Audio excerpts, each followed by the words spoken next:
Paano po ang itsura ng tindahan niyo? Ang itsura natin ng tindahan natin ay yan, nakikita natin dyan. So organized naman yan. Kung saan ang dapat na pwesto ng mga paninda ay doon siya nakalagay. Next question po. Ano pong ICT na meron po sa inyong tindahan at paano po ito makakatulong sa inyo? ICT meron tayo dito ay ayan, meron tayong mga CCTV na inilagay dyan. Ilang CCTV yan para monitor yung mga customer, kung galaw ng customer. At syempre meron din tayong gadget gaya ng cellphone para sa halimbawa ay may order, so papasok doon. At saka halimbawa kung may mga comment, may page tayo na nandoon. Okay po. Next question po. Sino po ang mga target nyong customer? Lahat naman na gustong bumili dito ay yun naman ay welcome.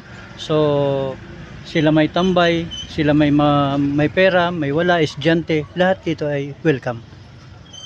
Next po. Ano ang mga ICT skills ang pinakamainam mong nagagamit po sa trabaho nyo? Sa ngayon, ang napapansin ko na talagang gamit ko dito ay ang CCTV.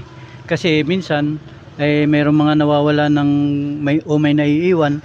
So namomonitor natin, kapag ni-review natin, makalalaman natin kung nandito ba talaga o kung sino ang kumuha. Yan. Sige po. Last question po. Ano po ang pananaw nyo po sa negosyo nyo?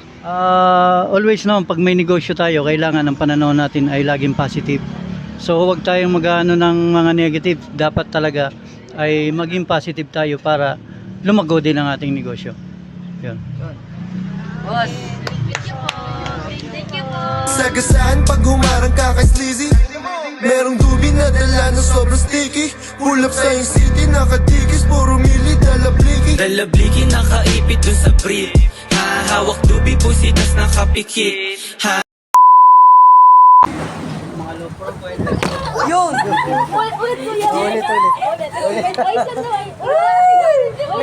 Nasa kalati na!